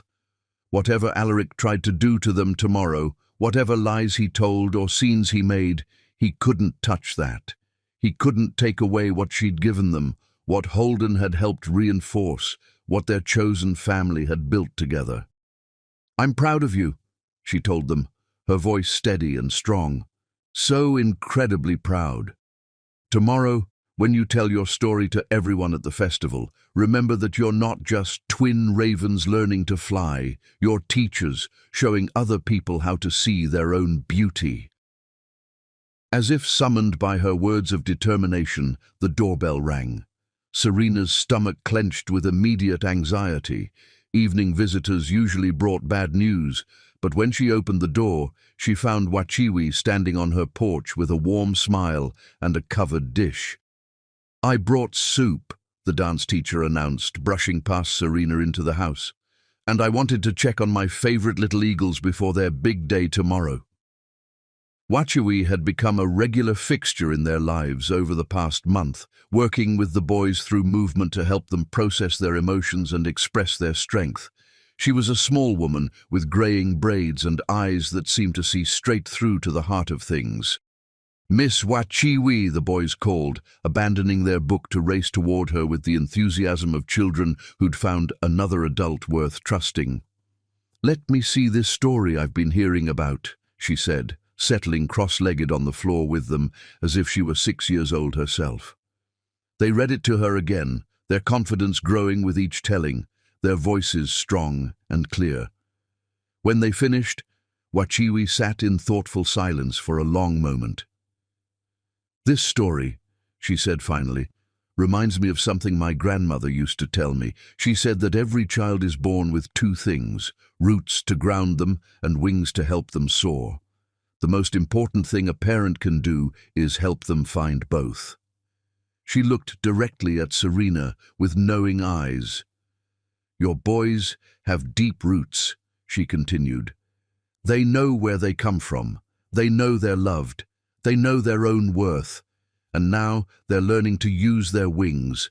Tomorrow, when they tell their story, they'll teach other people about both."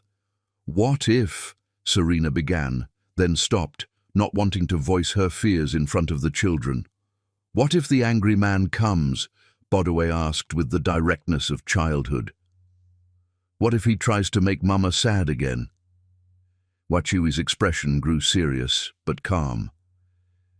"Then we remember what the twin ravens learned, that other people's opinions can't change who we really are, that love is stronger than anger, and that sometimes the most important thing we can do is stand up tall and tell our truth, even when it's scary." She reached into her bag and pulled out 2 small items, matching necklaces with small raven feathers hanging from leather cords. "These are for you," she said, placing them around the boys' necks. "Real raven feathers, blessed by my grandmother's prayers. When you wear them tomorrow, remember that you're not just telling a story, you're flying." Bodaway and Kajika touched their feathers with reverent fingers, their faces solemn with the weight of the gift. "Will you be there tomorrow?" Kajika asked, "when we present our book?" "I wouldn't miss it," Wachiwi promised, "and neither will anyone else who loves you. You'll have your whole flock there, cheering you on." As the evening wound down and their guests prepared to leave, Serena felt a sense of calm determination settling over her like armor. Whatever tomorrow brought, they would face it together. She had raised warriors disguised as 6-year-olds, and they had taught her how to be brave. "Mama," Bodaway said as she tucked them into bed, "are you scared about tomorrow?" "A little," she admitted, because honesty was the foundation of everything they'd built together. "But I'm also proud and excited. You boys are going to show everyone how strong and beautiful you are. And you and Mr. Holden will be there? We'll be right there in the front row," she promised. "Always." Kajika reached up to touch his raven feather one more time. "Mama, I think tomorrow we're really going to fly." As she kissed them goodnight and turned off their bedroom lights, Serena realized her youngest son was right. Tomorrow, they would all learn to fly. And this time, nothing, not fear, not threats, not the desperate cruelty of a man who'd never learned to love, would clip their wings. Chapter 8. The Reckoning. The Willowbrook Elementary Gymnasium had been transformed into an autumn wonderland, complete with hay bales, pumpkins, and handmade banners celebrating the Harvest Festival. But Serena could barely see the decorations through the haze of her protective focus as she watched her sons take the small stage. Bodaway and Kajika stood side by side at the microphone, their matching raven feather necklaces catching the overhead lights, their handmade book clutched in Bodaway's steady hands. The entire community had gathered, parents, teachers, grandparents, and townspeople who remembered when stories mattered more than entertainment, and their faces turned toward the twins with the kind of expectant attention that could make or break a child's confidence. "Our story is called The Twin Ravens Who Learned to Fly," Bodaway announced, his 6-year-old voice carrying clearly through the quiet gymnasium. "We wrote it and drew it ourselves, and it's about finding out you're beautiful even when other people can't see it." Serena sat in the front row beside Holden, her hands clasped so tightly in her lap that her knuckles had gone white. Behind them, she could feel the supportive presence of their chosen family, Tallulah with her legal mind ready for battle, Wachiwi with her grandmother's wisdom, Olathi with her encyclopedic knowledge of Willowbrook's history, and Lamasi, who had closed her flower shop early to be here. But she could also feel the hostile energy radiating from the back of the room, where Alaric had positioned himself near the exit like a predator waiting to strike. Kajika opened the book to the first page, his illustration of two lonely ravens displayed for everyone to see. "Once upon a time," he read in his softer voice, "there were twin ravens who thought they were ugly because they were different from all the other birds." A hush fell over the audience as the simple truth of the opening line resonated. This wasn't just a children's story, it was something deeper, more honest, more real than the usual festival presentations. The boys continued reading, their voices growing stronger with each page, their confidence building as they saw understanding and compassion blooming on the faces before them. When they reached the part about the wise owl who taught the ravens about their own worth, Serena noticed several adults wiping their eyes. "And then," Bodaway read, his voice taking on the dramatic cadence of a born storyteller, "the twin ravens spread their wings and flew higher than any bird in the forest, and when they did, everyone could see how beautiful their black feathers really were." He turned to the final illustration, the ravens soaring above the forest, their wings spread wide, their feathers gleaming with hidden rainbows, and the gymnasium erupted in spontaneous applause. "The moral of our story," Kajika concluded, his small voice somehow carrying to every corner of the room, "is that being different is beautiful, and you don't need anyone else to tell you you're worth loving, because you already are, you always were." The applause was thunderous, genuine, the kind of response that came from hearts touched by unexpected truth. Serena felt tears streaming down her face as she watched her children bow with the dignity of artists who had shared something precious with the world. But before they could leave the stage, Alaric's voice cut through the celebration like a blade. "Very touching," he called out, his words slightly slurred with alcohol and carrying the kind of false joviality that made everyone in the room tense with unease. "Though I have to wonder where these boys learned such creative storytelling, certainly not from their mother's side of the family." The gymnasium fell silent, the joyful atmosphere poisoned by the sudden intrusion of adult conflict into what should have been a celebration of childhood achievement. "Daddy." Bardaway's confused voice echoed through the microphone as he stared at the man with his eyes who was looking at him with something that wasn't love.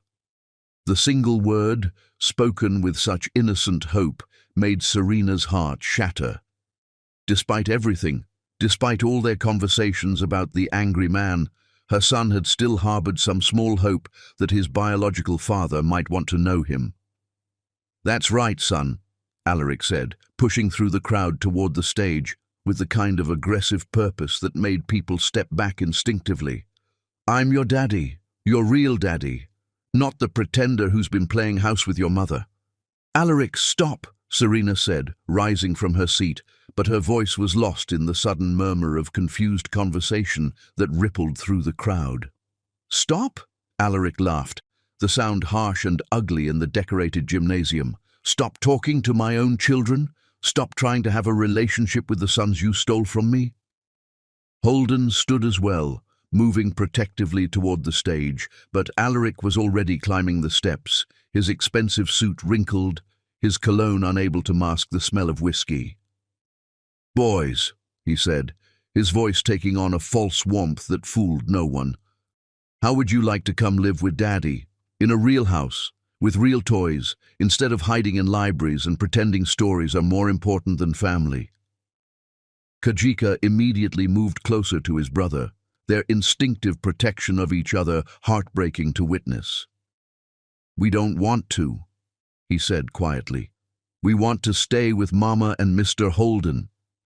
Alaric's face darkened with rage, the false charm falling away to reveal the ugly truth beneath. "You don't get to choose, you little brat. I'm your father, and what I say goes." He reached out to grab Kajika's arm, and everything happened at once. Bodaway stepped protectively in front of his brother with the fierce courage of a child defending his family. "Don't touch him! You're not our papa. Our papa reads us stories and makes us feel safe and loves us."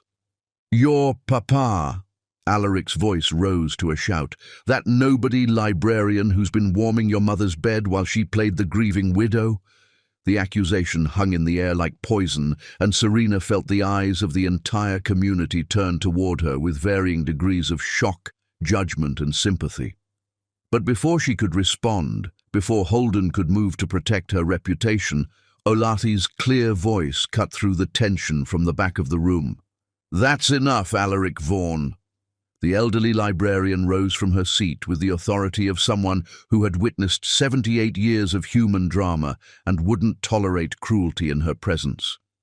"This is a children's festival," she continued, her voice carrying the kind of steel that made even grown men sit up straighter. "These boys have just shared a beautiful story about overcoming rejection and finding worth, and you've chosen to prove every word of it by rejecting them publicly. This is between me and my family." "Family?" Olathi's laugh was sharp as winter wind. "You abandoned a pregnant wife with a note calling her children a mistake. You divorced her before they were born and married your secretary before their first birthday. You've never paid a dime of support, never sent a birthday card, never shown the slightest interest in their existence until this moment."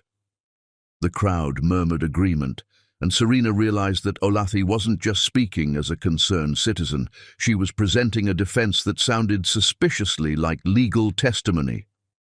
"And now," Olathi continued relentlessly, "you show up drunk to a children's event, make threatening gestures towards 6-year-olds, and accuse their mother of impropriety because she's found happiness with a man who knows how to love children properly." "Those are my sons!" Alaric screamed, his composure completely shattered now. "My blood! And I'll be damned if I let some nobody librarian steal them from me." He lunged toward Kajika again, and this time his intention was clearly to physically remove the child from the stage, but Holden was faster. Moving with surprising speed for such a gentle man, he intercepted Alaric's grab, catching his wrist in a grip that looked casual but made Alaric's face contort with pain. "Touch them," Holden said quietly, his voice carrying easily through the silent gymnasium. "And you'll discover exactly how much this nobody librarian is willing to protect the children he loves." For a moment, the two men faced each other, Alaric with his bloated rage and expensive clothes, Holden with his lean strength and absolute moral certainty. There was no contest. Physical intimidation meant nothing when faced with the quiet power of someone defending his family. "Get your hands off me," Alaric snarled, but he made no further move toward the children. "Gladly," Holden replied, releasing him, "as soon as you step away from the stage and leave these boys alone." "This isn't over," Alaric spat, backing toward the steps. "Those boys are mine, and I'll prove it in court. I'll take them away from both of you." He stumbled off the stage, but before he could leave the gymnasium entirely, Bodaway's clear voice followed him. "We don't want you to be our daddy," the 6-year-old announced with devastating honesty. "Real daddies love their children and take care of them and don't make them scared. You just make people sad." The simple truth of it hit Alaric like a physical blow. He turned to stare at his biological sons, these beautiful, brave, articulate children who shared his eyes but none of his character, and for a moment, something that might have been regret flickered across his face. Then it was gone, replaced by the familiar rage that had always been his answer to accountability. "We'll see about that," he muttered, and stumbled out of the gymnasium into the night. The silence that followed was profound, broken only by the sound of Kajika's quiet crying and the rustle of hundreds of people shifting uncomfortably in their seats. Then, from somewhere in the back, someone started clapping. Others joined in, and within moments the entire gymnasium was erupting in supportive applause, not for the performance, but for the courage they'd just witnessed. Serena climbed onto the stage and gathered her sons into her arms, feeling their small bodies trembling with the aftermath of confrontation and the overwhelming support of their community. "You were so brave," she whispered into their hair. "So incredibly brave." "Is he going to take us away?" Kajika asked, his small voice muffled against her shoulder. "No," Holden said firmly, joining them on the stage and wrapping his arms around all three of them. "He's not. We won't let him." Around them, the community of Willowbrook continued to applaud, and Serena realized that something fundamental had shifted in the past few minutes. This wasn't just about a custody dispute anymore. This was about a town choosing love over law, chosen family over biology, and the kind of courage that could only come from 6-year-old children who refused to accept rejection as truth. As they left the stage together, Serena, her sons, and the man who had proven himself their father in every way that mattered, she felt something she hadn't experienced in years. Hope. Real, solid, unshakable hope. The battle wasn't over, but they had already won the most important victory. They had won each other. Chapter 9. Between Darkness and Dawn. The courthouse steps felt like the edge of the world as Serena climbed them 3 weeks after the Harvest Festival confrontation, her son's small hands warm in hers, their matching raven feathers catching the weak November sunlight that filtered through gathering storm clouds. "Remember what we practiced," she murmured to Bodaway and Kajika as they approached the imposing granite building where their future would be decided. "Tell the truth, be respectful, and know that no matter what happens, you are loved." "Will Mr. Holden be there?" Kajika asked, his voice smaller than usual, despite the brave face he'd worn all morning.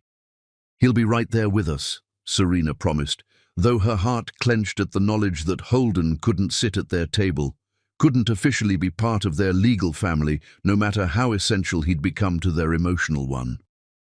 Inside the courthouse, the waiting room buzzed with nervous energy. Tallulah sat with a stack of legal documents that represented weeks of preparation, her lawyer's armor of competence and confidence firmly in place.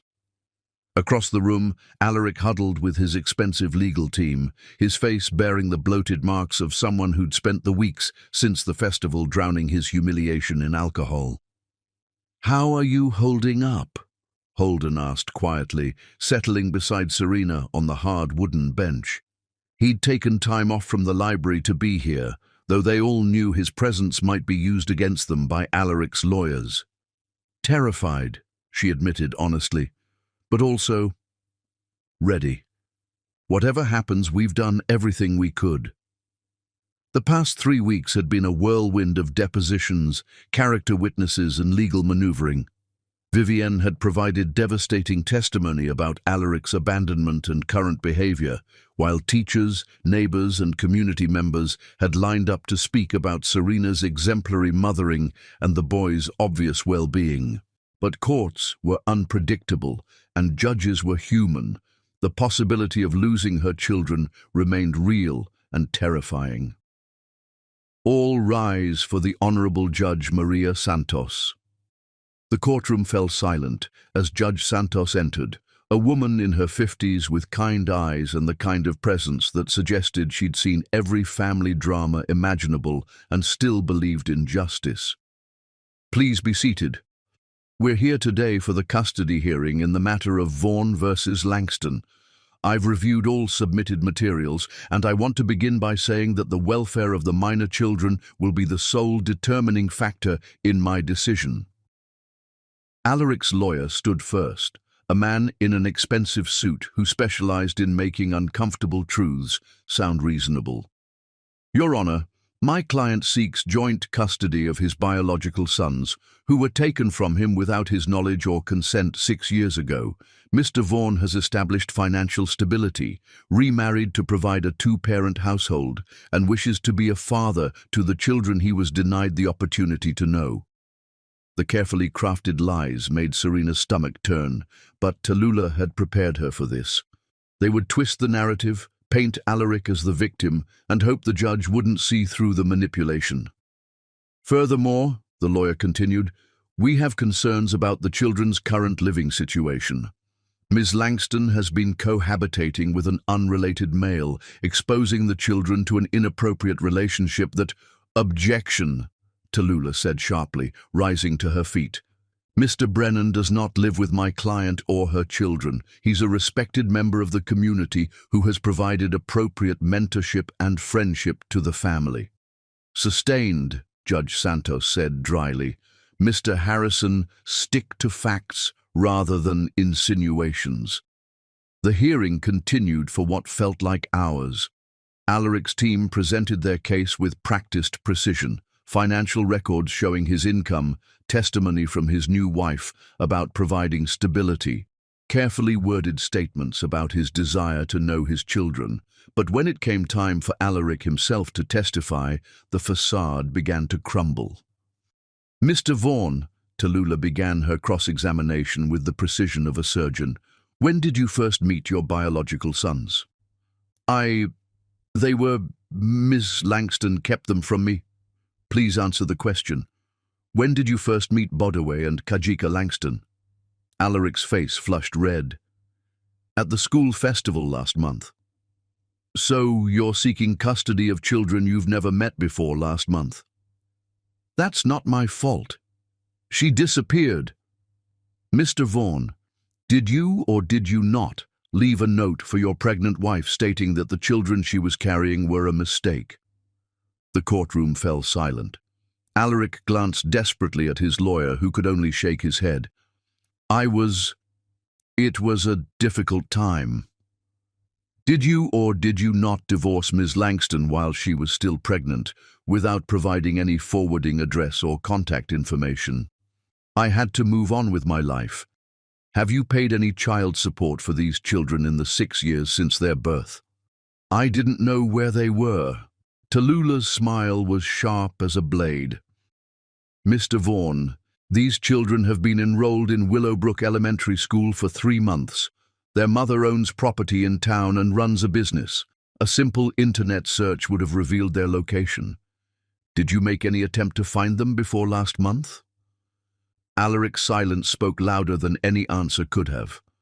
When it came time for the children to speak with the judge, Serena's heart nearly stopped.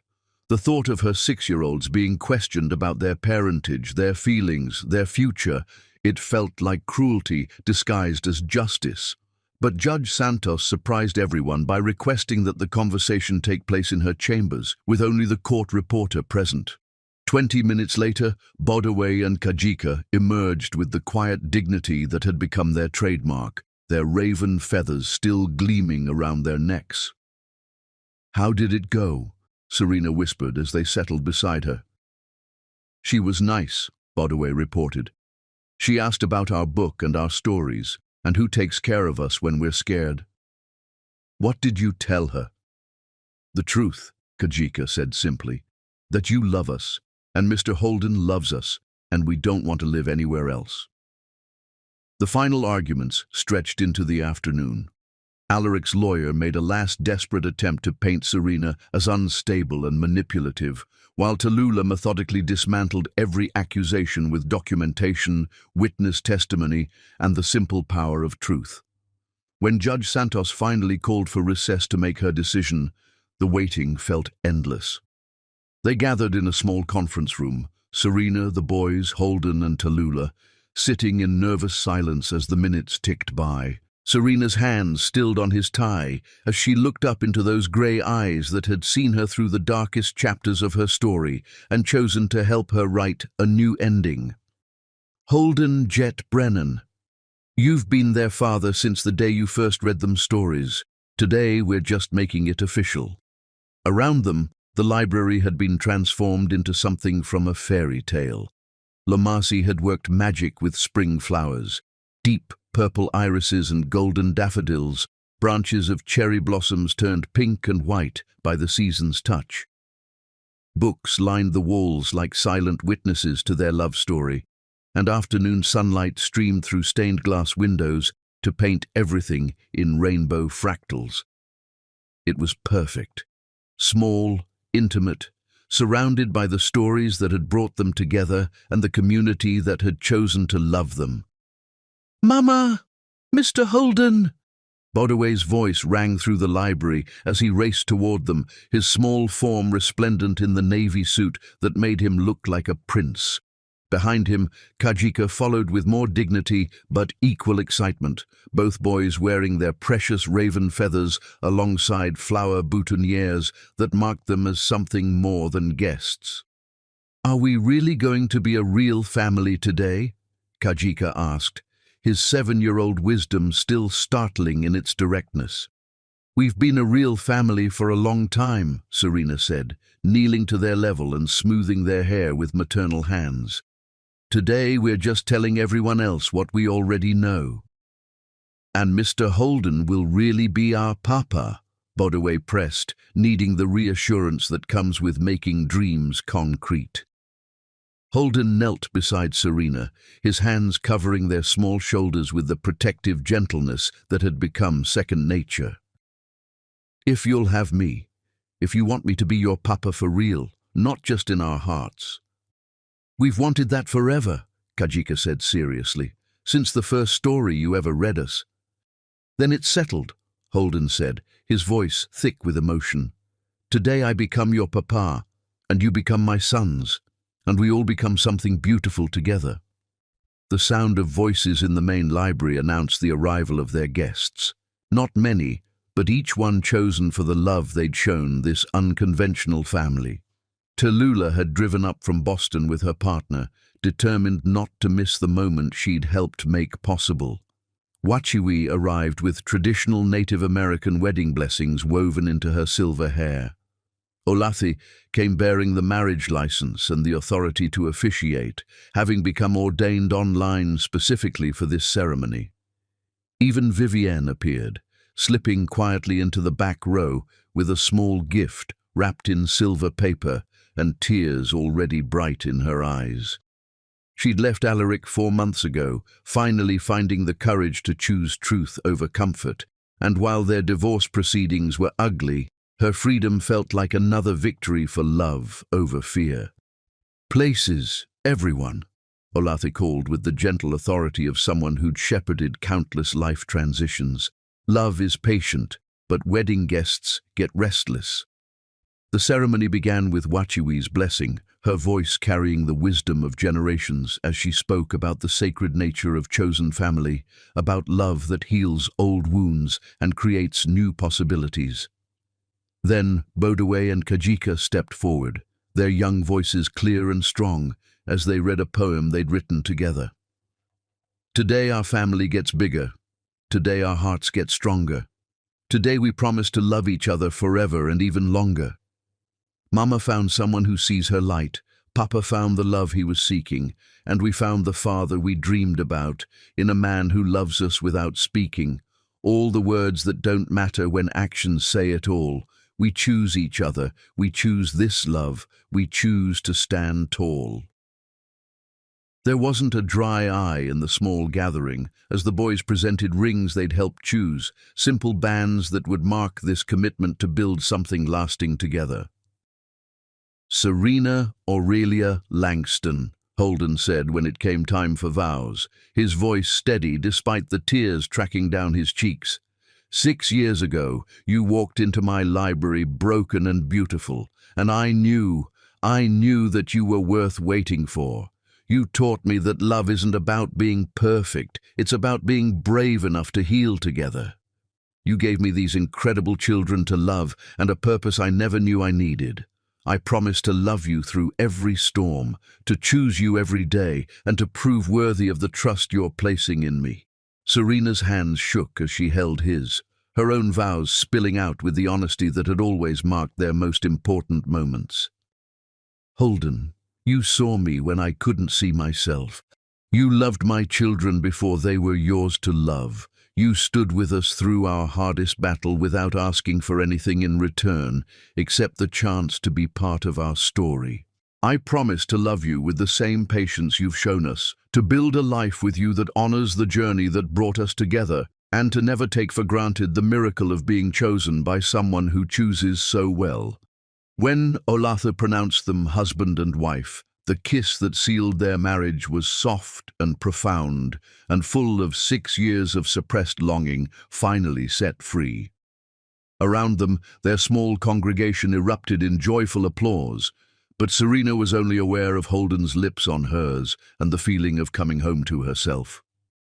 "And now," Olathe announced with theatrical flair, "for the part these boys have been waiting for." The adoption papers had been finalized the week before, Holden officially becoming father to Bodaway and Kajika Brennan, their new last name a choice they'd made together. But today was about more than legal documents. "Bodaway and Kajika," Holden said, kneeling before them one more time. "I promise to be the father you deserve, to read you stories and teach you to be brave and love you exactly as you are. Will you be my sons?" "Forever and always," they said together, launching themselves into his arms with the enthusiasm of children who finally had everything they'd dreamed of. The reception was held in the library's main room, with Tallulah champagne toasts and Wachiwi's traditional foods and Lamasi's flower arrangements turning the familiar space into something magical. The boys regaled guests with stories of their new family traditions, their pride in their papa evident in every word. As evening fell and their guests began to depart, Serena found herself standing in the poetry section where she'd once sat broken and bleeding, holding the journal Holden had so carefully restored.